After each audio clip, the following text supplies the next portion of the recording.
According to the World Bank Gender Strategy 2024-2030, women labor force participation has plateaued since 1990 at 53%, with the largest gaps in lower middle income countries.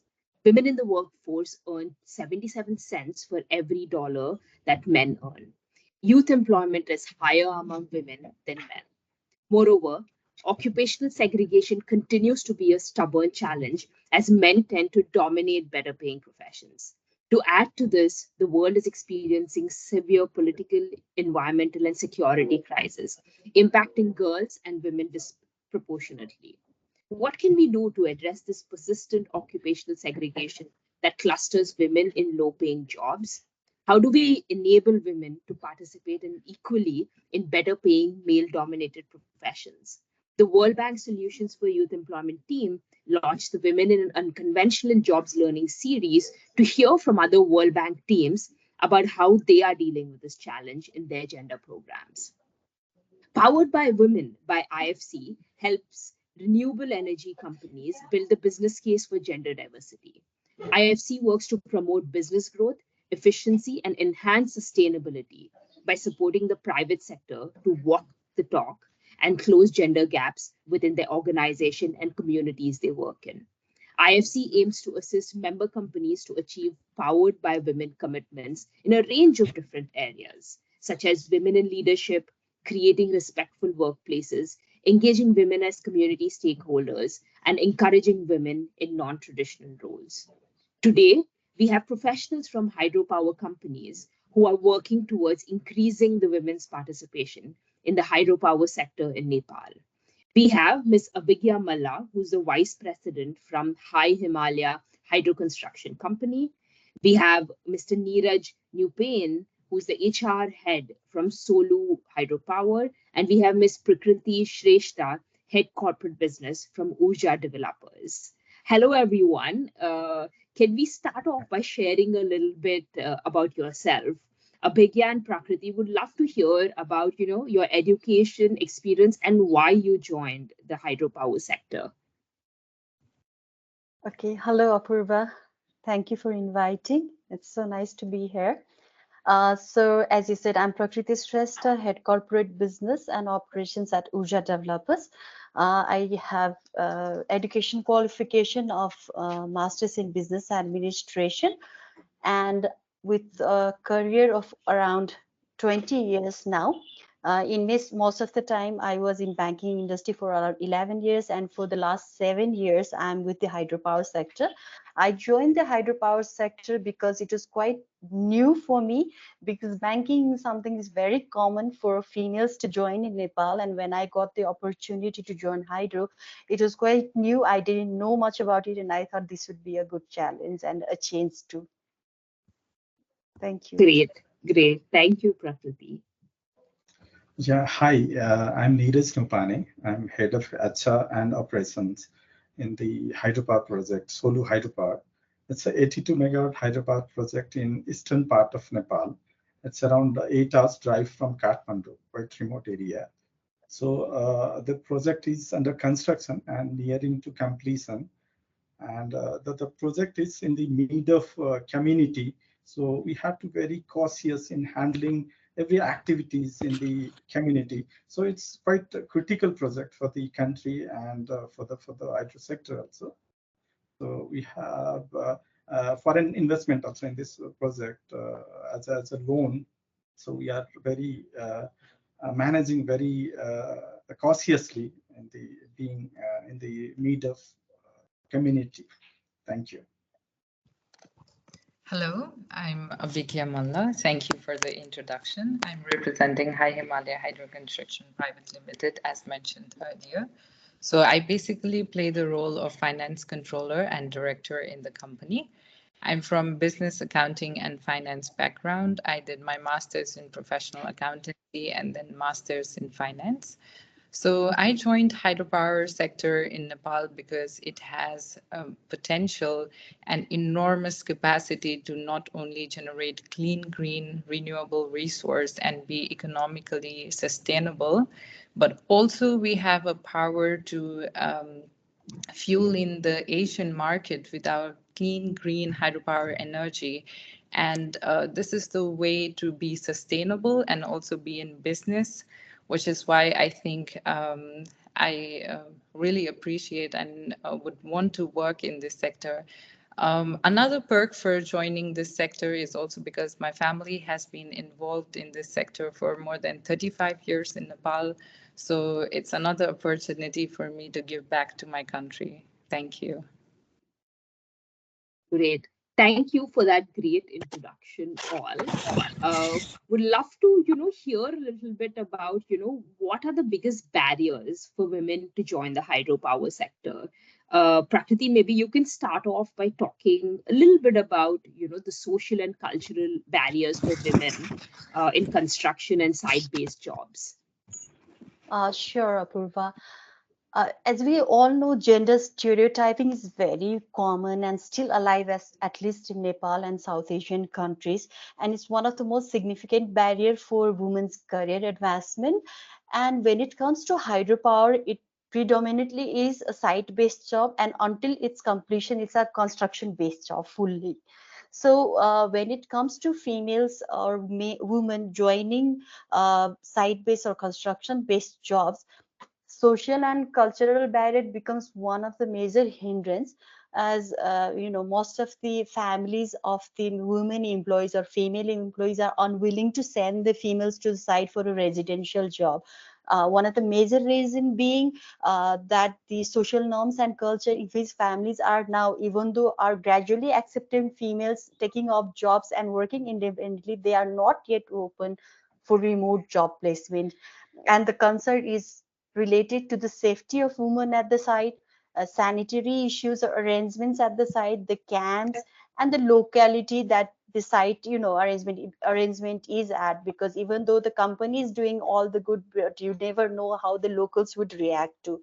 And further, even though women choose to join a site-based job, won't have to face a hostile work environment, as most of the employees are males and most of the people in the local area that you have to deal with are males. So it becomes very difficult for them to accept, the males to accept female supervisors or female employees advising them or instructing them.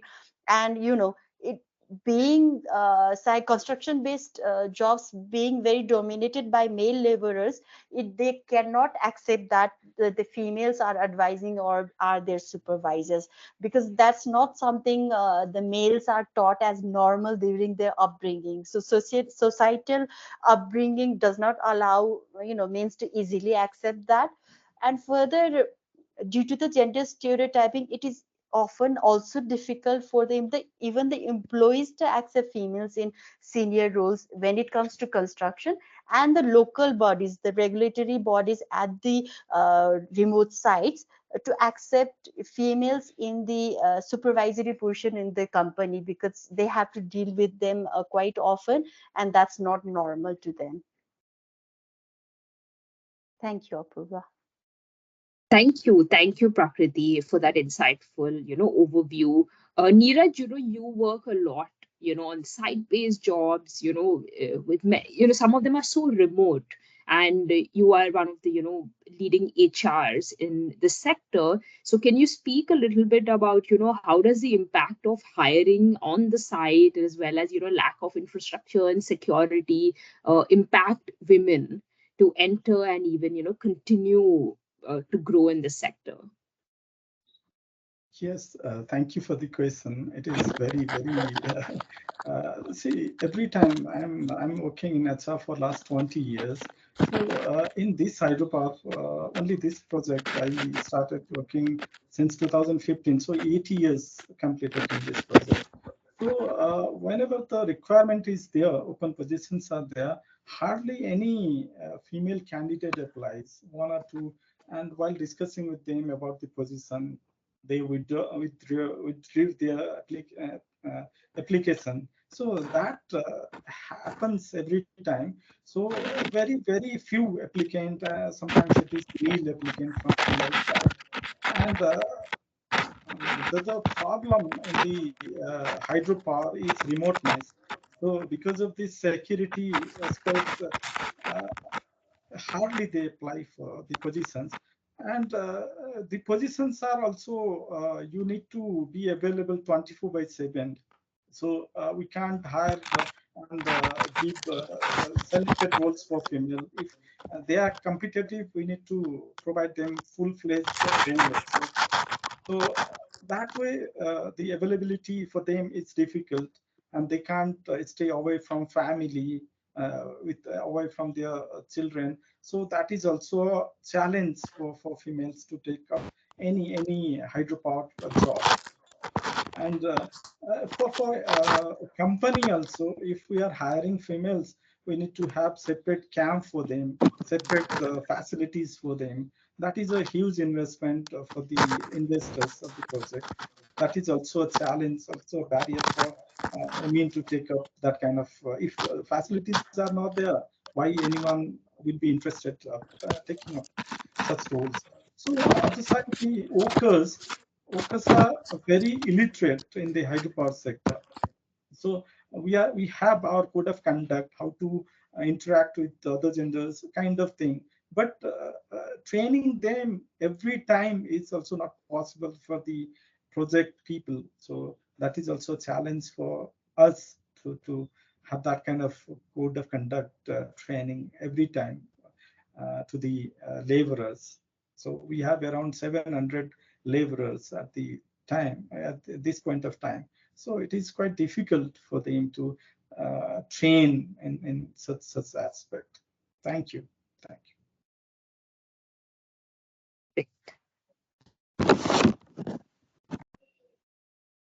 Abhigya, can you share a little bit, it's so great, Prakriti shared more the social and cultural, barriers, and Neeraj went on to share a little bit about, the real, HR challenges in hiring women and retaining them. Could you share, you've been in the leadership level about, at the investments and at the leadership level, what is it like for women to participate at leadership positions in the sector? Thank you for the question. So there are no physical barriers. However, I think the limitations are mostly self-imposed, and it boils down to awareness and a lot of time thinking as well. So when it comes to non-traditional sectors, especially in the leadership roles, it is increasing. However, I would say the rate is really slow, and not only in Nepal, but overall in the world also. When we look at the construction and hydropower development sector, it is still lacking pace to pick up. So this could be because hydropower sector and construction requires a lot of investment, and this is also because of the nature of the business. It also requires robust decision making for a longer period of time. As I said, because of the nature of the business, and it is costlier, and also the payments take longer. So when it comes to investment, it is naturally a bit risky, and also due to the climatic and other risks associated to it. A lot of times, women I see, or when I personally talk, what I have realized is when they need backup for investment in such sector, they are usually asked question, why go for non-traditional sector when there are options to go in traditional sector where it is easier, where it is less challenging, also less riskier. So a lot of times a lot of thinking is involved in that. So a backup and investment is a problem. And this is basically because of unfamiliarity of women in non-traditional sectors, seeing them in a leadership position. But there are a few breaking barriers, and also I would say it requires a lot of encouragement and awareness. I hope talking about encouraging people will get the best out of them. But I would like to say personally, there are lots of opportunity from the policy level as well in hydropower sector in Nepal. There is a tax holiday. There's also easement in selling promoter shares, and also exemption of taxes in import of construction equipment.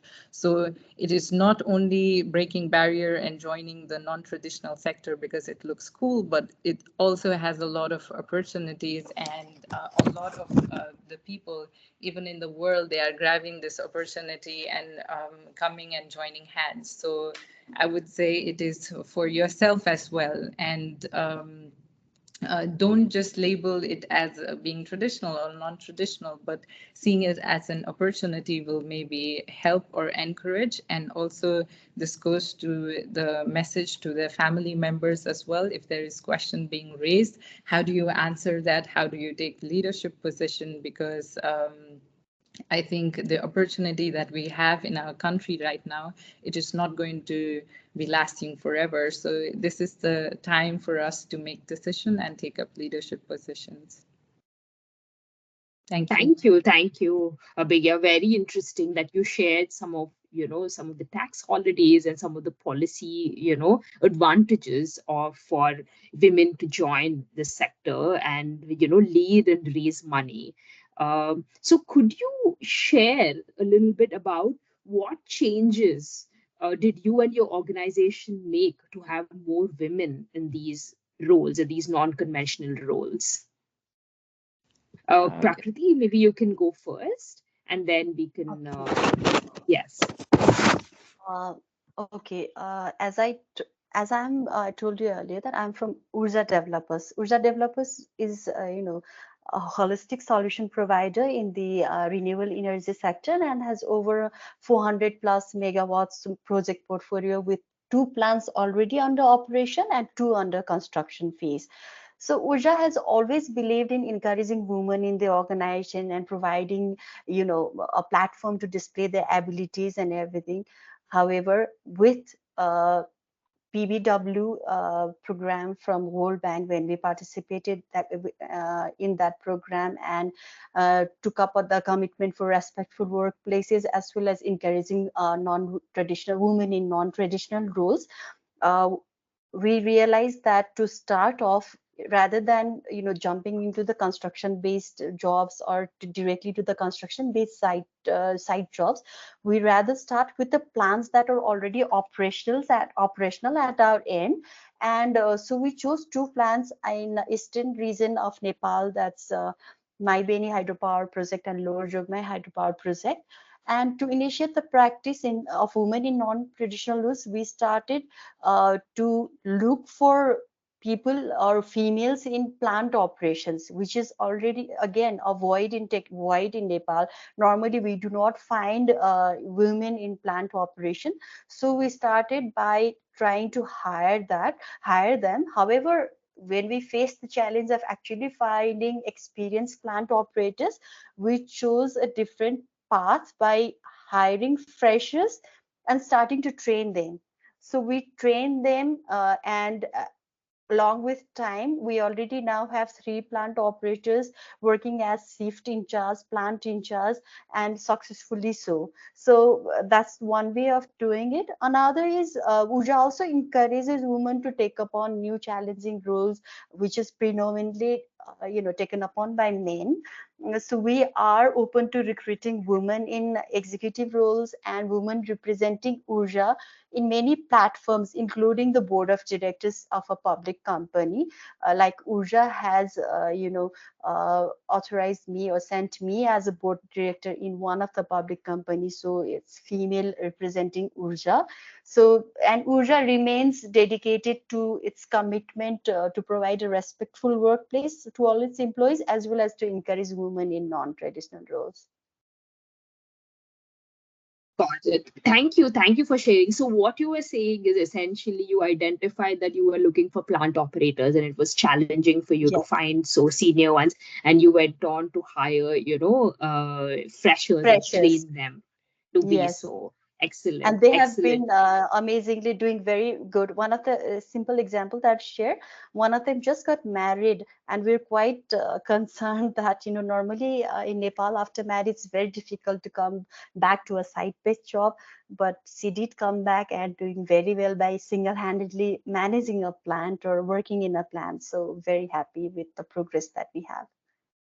Excellent, excellent. Because as Abhigya said, many of it is in our mind, and once you're able to break and create that atmosphere, women can come back and hear that it's possible. So speaking about, the structures in place, Neeraj, can you share a little bit about, what your organization has been doing, to accelerating, women leadership, removing some of the barriers, and what shifts did you all make from before and after this program?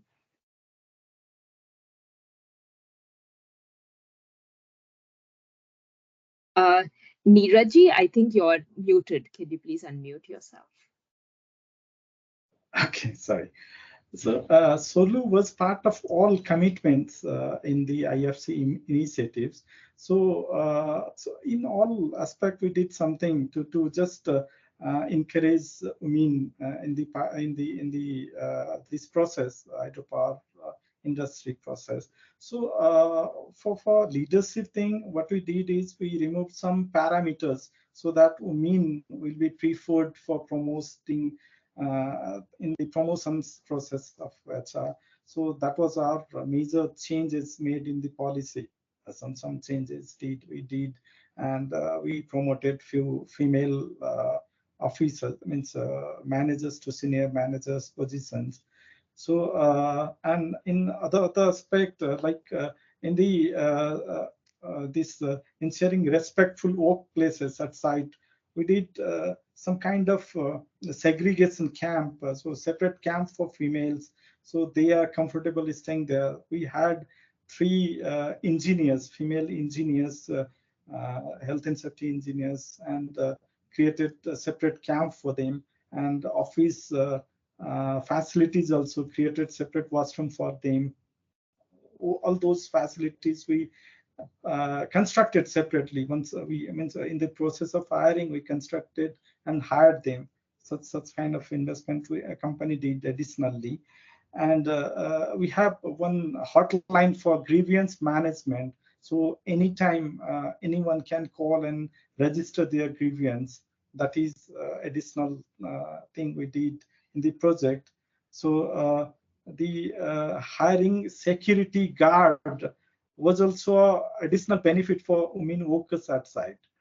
We used to have 4 security guards, but as Prakriti ji mentioned, retaining female in any job is very difficult in such a remote area. So currently we have 2 security guards, only 2. We could not retain them and could not replace with female security guards.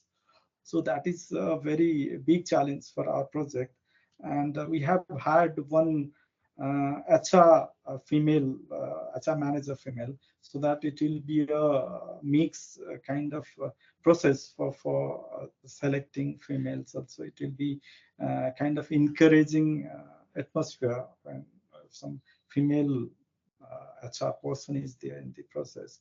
So these are the things we made changes in the company to encourage female participation in the process of hydropower constructs. Yeah, thank you. Got it. Very interesting, Neeraj, because you mentioned, to accelerate women's leadership, you kind of removed some of the minimum experience needed. Then you had, separate camps for men and women, separate washrooms, a grievance mechanism hotline, health and safety officers. You also hire female security guards, but unfortunately, you were not able to, retain them, especially when it's, remote parts. So, Abhigya, could you speak a little about, hiring committees and, how do you kind of, uh, you know, design policies to recruit more women? What are the other, uh, initiatives that your organization is doing to attract more women and young girls to this profession? Sure. Thank you very much. So we basically, our board comprises of just 3 people, so out of which I am one of them. So it's like 33% already, I would say. But it is nice. It's similar in our group of companies. We have we have 7 companies under a group. So in most of it, there's anyway, there's a compulsion in Nepal to put a women director in a public limited company. However, in a private companies also, we have women, and this is not by the books or the law, but we have chosen to do that consciously. And we have also taken part in IFC's Powered by Women initiative, where we had chosen that we will be creating respectful workplaces and also encouraging women in non-traditional role. So after that, I was suggested to be in the hiring committee as well, being one of the director and also women. So earlier it was males who were in the hiring committee. So now I have involved myself, which is a change, I would say. And also our HR department, we work closely to change our HR policies, like Neeraj mentioned earlier. So we also removed the minimum criteria, and also we hired the freshers, especially women, if they are willing to do engineering work or especially electrical or mechanical engineers, because it's rare for women to do that. We have civil engineers, we earlier also had, but we wanted to break it in segments. So we went to hiring electrical and mechanical engineers who are women. And then we also started conducting a lot of managerial and workforce level trainings.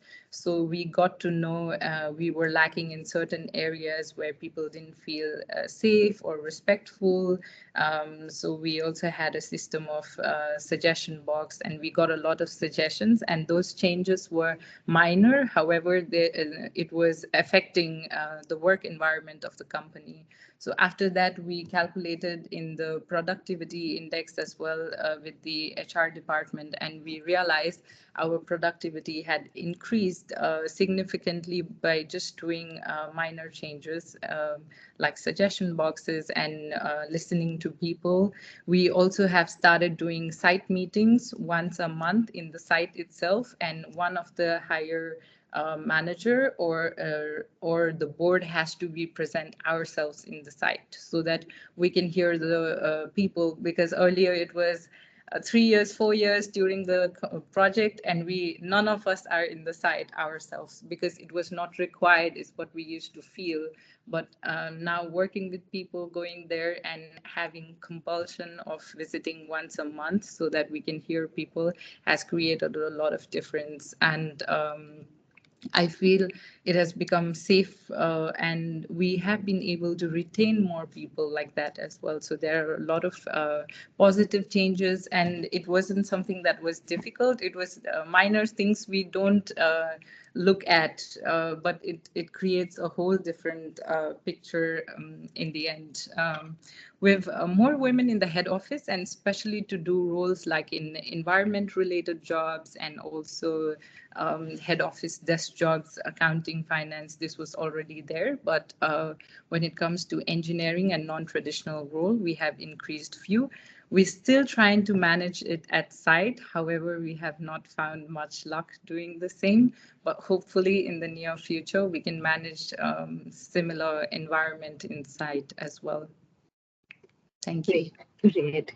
I think that's a fantastic roundup to what everybody, and quite an optimistic one, saying, and a balanced one, because, it's not that easy to bring in women, especially in these remote places. But thank you, Prakriti ji, Abhigya ji, and Neeraj ji, for your incredible time and insights.